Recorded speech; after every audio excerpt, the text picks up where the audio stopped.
Good move for Paul George to bring back Podcast P. I mean, right now, it's the summertime.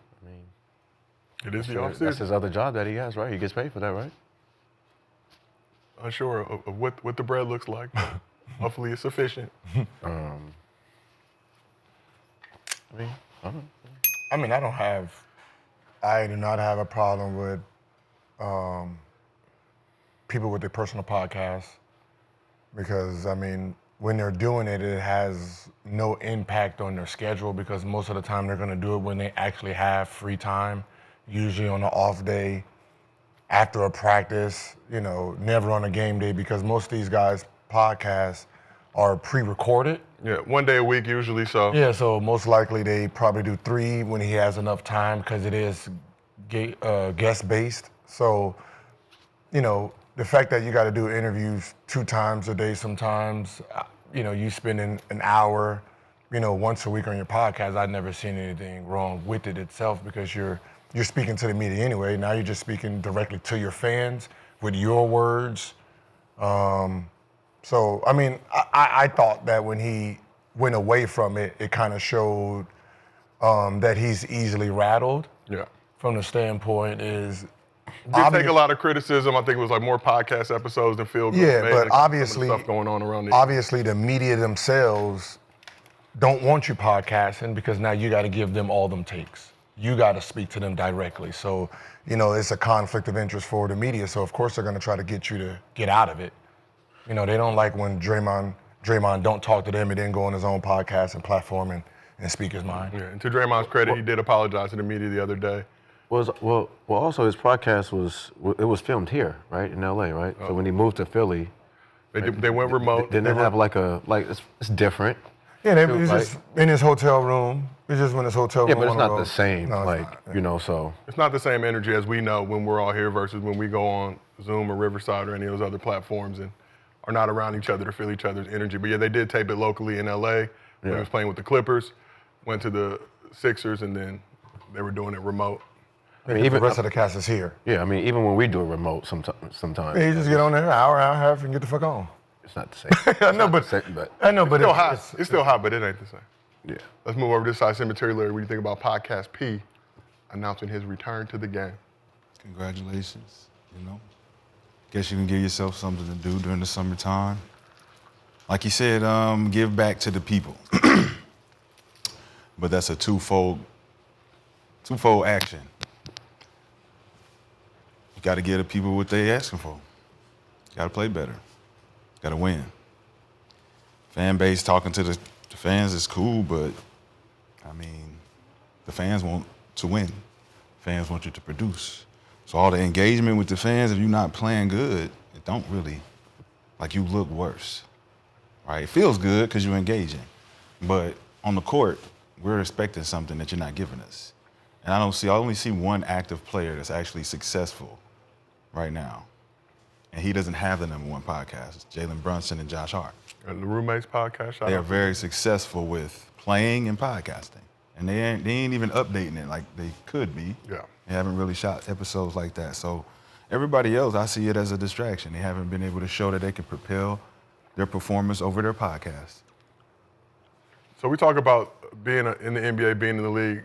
A lot of time to devote to work, film, working out, rehab, all that stuff, recovery, but you also have a ton of free time, right? Ton of downtime. Too much. And like you said, give too much. So would you rather be seeing guys like Draymond, like Paul George, doing this and exploring the media side of their career versus some of the other things that you guys can get into with that free time? Yeah, look, when you're talking about a NBA schedule, I would rather them podcast and play video games than sit at the strip club and gain a whole bunch of baby mamas because you sitting in the nightlife, right? I'm just be honest with you. You don't have, no shots at, Dennis Rodman. You don't have those personalities anymore, right? Where they're really, really in them streets like that. And if they are, we don't see them during a time where media's everywhere, right? So if they want to sit and play video games and become professional gamers when they're not practicing and when they're not doing this at 9 o'clock, if they're spending from 9 to 12 midnight, I would rather have that than them sitting there getting ready for the club. NBA players got so much time, they're spending their time trying to figure out how not to get in trouble, in a sense. You're done at 1 o'clock, and I don't have nothing to do again until when I get back to the gym in the morning. So if you're not disciplined, if you don't have a hobby, right? For the most part, they tell us, get a hobby, right? So golfing is a hobby. So it's okay to spend 8-9 hours golfing. Some of these guys was DJs, some of the guys fish, then now we're, frowning upon someone doing a podcast. Doesn't make sense for me, because I'm like, damn, you sitting on your feet, golfing in the sun, you're tiring yourself out versus, somebody sitting at home for an hour. I'll say this. I'll say what I wish I would have done, because I didn't do it. But I wish I would have, while I was in the league, studied the game, the NBA game more than I did when I was in college, because I was prepared in college the transition was seamless. But when you have that strip club from 9 to 2 option, right? And you have money. And you have money, you ask yourself, what's the other options, right? And I would say now that studying the game is the other options. If we're gonna spend time doing something other than gaming or podcasting, let's go over our plays. Let's go over everybody's scouting report. Now, I remember BD did this with J.R. Smith when J.R. Smith was a rookie in New Orleans. And I remember seeing it on like NBA TV or something. And that was important to see BD going in there and being like, this is what we're going to do in the summer. Like J.R. wanted his summertime. He's like, nah, we're going over the playbook. I want you to be in tune. We're going over the defenses. Who out there you think can guard you? Let's study that shit. Get with the film guy, break down footage. If you bored, study the game. You're not in the gym 3 times a day from the studying that you're doing. You should be sparking ideas like, damn, I just seen that. I'm about to go do that. I'm about to go do that move right there. I seen it. Damn. But it's like I said, this is something I would do now. I did not do that. I wish if I could go back, I would not have followed the work. I would not. I would not. I promise you, I would not. Because I see now where it leads you. But actually being in tune with the game now that I see that people are not, they out there playing like they lost, man, go study that shit. Go study the game, man. Yeah. Say hindsight 2020, being in, your early 20s, getting a big bag, a lot of times, a lot of these guys getting bread for the first time. The work is different. The work is a different caliber, different tier of work. Yeah. I used to be against the players with the podcast in the beginning when I first started, remember? But I see to your point, it is beneficial. It is open therapy. I mean, you can hear from a player's perspective on what they're going through and things like that. And it does keep them out of trouble. I mean, even with me doing playback and being able to still be in tune and do things, sit at home, is to where it's like, I'm not getting in trouble. I'm not being seen out. So I do see the benefit of these players now that have podcasts, the benefit it brings to them. So like we were talking about on the show yesterday, you had the story that dropped about Westbrook, right, from ESPN. A bunch of anonymous players being quoted, and now players like PG, players like Draymond, guys like that, even Brunson and Josh Hart have the ability to control their narrative a little bit, or at least respond back to those things, present stuff from their own angle, as opposed to allowing the media to dictate how they're viewed. Yeah, it's a fine line. I mean, you still got to have the relationship with obviously your local media guys, because the pen is still powerful. The narrative is still the narrative, and you don't want to get on the bad side of one of these guys that's been there for 15 years, because your words is your words until they print it how they want to print it, right? So, you still got to have the open relationship with them, with the conversation.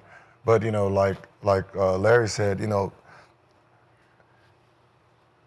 unless you have the right veterans around you that study the game to teach you how to study the game, you don't know, right? The NBA is very different from college.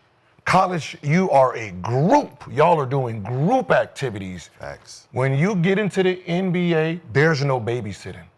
When practice is going and you go to your house, ain't nobody checking up on you. You gotta find your group. You gotta, we'll see your ass better be on time for practice or whatever we have. That's it. They're not checking to see if you watching film and doing any of that. So unless you see somebody doing it and you're asking them questions or they pull you in and say, hey man, look, them turnovers you had, let's watch it, because at the end of the day, the film dictates the habits. Yes. See, I didn't play at the beginning, right? So when I looked at the game, it was too fast. Motherfuckers jumped too high. Everybody was too strong. Right, and I'm like, you don't need to put me in the game, right? And then the more you watch it, and then you start hearing vets, oh, he about to spin, oh, he about to go off the double pick, right? And then you're like, how did you know that? If I know that. And then he'd be like, yeah. So when he tap his leg like this, he's asking for the big man to come set the screen on this side. So then I'm like, Terrell Brandon. Then he's like, yeah, they're about to do a left pick, left drag. And I was like, why? Because when he's dribbling down the court, he has his other hand pointing to his drag man, pointing this way. So it looks like it's natural. And then now I'm like, watch it. Like I couldn't wait to play the Timberwolves so I could see Terrell Brandon. Right? Then you start watching and you start picking up habits. Then you start looking at everybody like, oh, not that, coach. There's your flaw. There's your flaw. Let them shoot. This, and you start hearing these, and then you start, hey, Mark, what is this? When they said down it, what does that mean? It's like you got to jump on the top side. Terminology. And then now then you start watching film. Then I got so obsessed with the film because I felt the film told me everybody's game. But that came from me sitting on the bench, though. You know what I mean? And then listening to the vets talk. Because they wasn't watching film. It was just the people that was never playing. So we trying to figure out how to get in the game. But these are guys who are just vets. So like Dean Garrett sitting there, Henderson, Vaughn, like these guys are sitting here just talking the game. And it's like, okay, cool. Some of them getting drunk, but it was, you know what I mean? So once I got into it, the more I looked at the film, the more it taught me the game. I learned this when I was watching film breakdown early on. There's two ways of watching film. There's the 4-hour way, where you're watching 2 hours of your footage. You're breaking down everything you did, good and bad. Man, I need to do this better. Man, I didn't box out right here. You have to critique yourself inside and out. Then you watch it for another 2 hours to watch your teammates. What the hell are they doing? What didn't he do here? What could I have said here?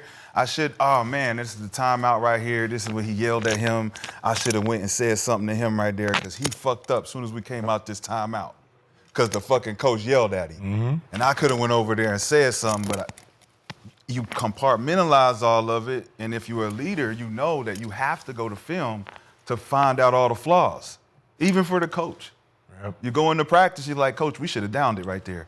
I was watching last night. We did it, and then we didn't do it the third time. And that's how they beat us. So all of those things are what I say, like I said, if I could go back, I would do it that way because I know who else was doing it that way. I know certain people who are very meticulous about the game of basketball. As a student, I went away from that when I got in the league, but I still had the essence of it, and I wish these guys would really focus on that instead of trying to find, not necessarily going away from the hobby of podcasting, but merging the two. Because I think you can podcast and use the podcasting to break the game down. Break the game down. Don't just talk to the guys, just talk to them. Tell them the game. Tell them what you're learning. Show them some shit. Film is the most uncomfortable thing. Yes. And then you find out who players really are in film. If they could take criticism and things like that. I think, and I was tested a lot when I was in Europe, because, we watched a lot of film in Europe, every single day. So I just feel like it made me a better player, especially then when I got with Scott Skiles up in Milwaukee. We were watching film every day my rookie year. So, it's very uncomfortable, but it really shows you who's really tough and who really wants to learn in film. You know what makes film uncomfortable? Being shown what you did wrong. I already did. You already did know. it. Yeah, I already know. I know what I did. You know what I mean? Like the game's over with. So it's not like you can sub me back out, motherfucker. It's called correction. Yeah. We got to correct it. But the whole thing is, you thinking about it the whole time you at home. Like, I know they gonna show this play. They gotta show. I know they gonna I show. I used to be the funniest motherfucker. I'd be like, so Gil, why did you go for that? I thought I can steal it. But you just jeopardized the team defense. Yeah, I know that. But I thought I could get it. I didn't think the motherfucker was looking at me, right? Damn, my bad, y'all. And that's the rules. Don't stop the ball high. I already Don't went. stop the I mean, ball that's what high. I mean. And here goes Gilbert stopping the ball You asked high. me for my thought. I gave you my thought. I'm like, I don't know. Nigga, I know Play I it. was Stop. Play I had it. Stop 7 it. steals. I was trying to go for the 8. It's a record. Like, Play. Stop. Play. Why Look, didn't you swing it to him? Gilbert, we down 2. You went for the steal. Yeah, it's like it's like getting called on like popcorn reading or something in class. Yes. Like, in film, it's like you just waiting, like you just No, hoping, it's like, not- please don't, like God damn, like and then when the ones who ain't playing, they like yes. I used to love that, boy. So, hey, Gil, you don't see him open? Nah, I mean, I see him now because of the film. I didn't see him in the game, coach. That's why I ain't passing. He's hell. I didn't see him. But if I did see him, I wasn't gonna pass it to him. I just hit 3 shots, I coach. see him now. So here's another interesting quote about the current state of defense in the NBA from Podcast P.